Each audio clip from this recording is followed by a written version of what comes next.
Marhaba. Welcome to this week's edition of State Saturdays. My name is Troy, and today I'm going to be talking to you about my home state, which is Michigan.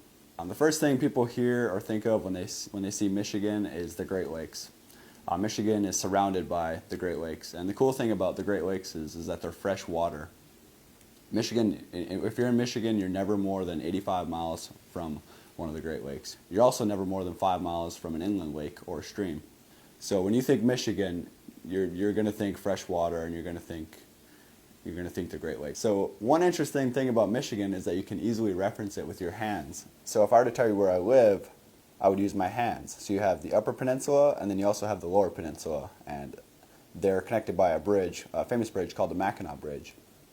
And so the reason, some people ask, how is Michigan a state if it's not even connected? Well, the reason is because way back before Michigan was even a state, there's Michigan and another state south of Michigan, Ohio. Back when there were territories, there was dispute over a strip of land called the Toledo Strip, and it ended up settling with Ohio claiming the Toledo Strip and Michigan receiving the Upper Peninsula. So I think Michigan got a pretty good deal on that end. Not long after Michigan became a state, Michigan was revolutionized in Detroit, Michigan, by a man named Henry Ford.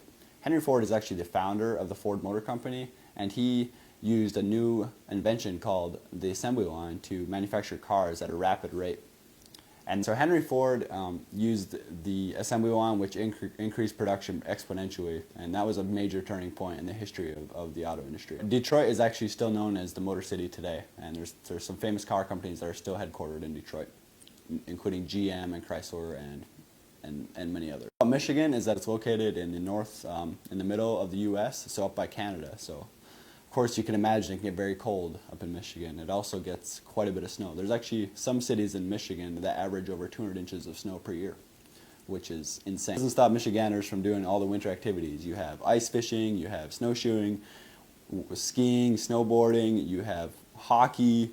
Hockey is very popular in Michigan. Snowshoeing can be compared to as walking on tennis rackets, so it's a very fun winter hiking activity. But surprisingly in Michigan, it's not always winter. Michigan does have 4 distinct seasons. You have spring, summer, fall, and winter. And Michigan does attract quite a lot of tourists in the summer as well.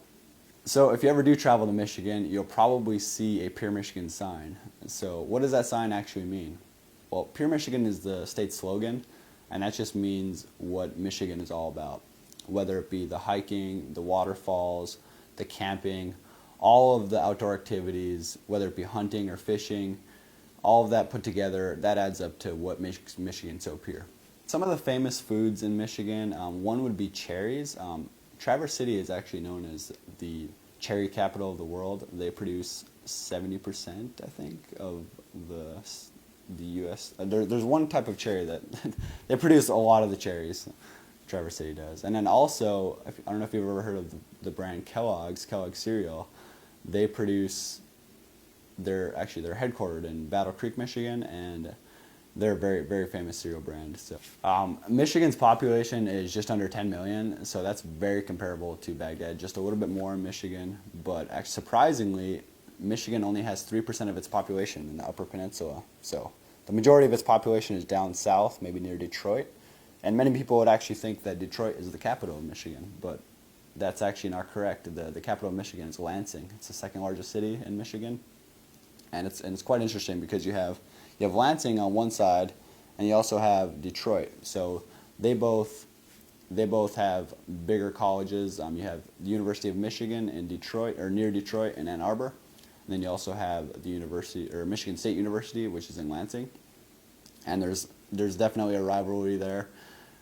Between the two big Michigan colleges. There's obviously more than just those two colleges, but the rivalry between those two is quite big. So whether it be football or basketball, there seems to always be a big rivalry there between those two colleges. In Michigan, you have a lot of famous singers. Probably the biggest name you'd hear would be Eminem. He is a famous rapper, and he has a lot of songs out. He's very popular. And then you also have Kid Rock. He sings as well. Thanks for listening. Thanks for watching the video. We talked earlier about some of the famous singers in Michigan, and I just wanted to know, what are some of the famous singers here in Iraq that I should listen to?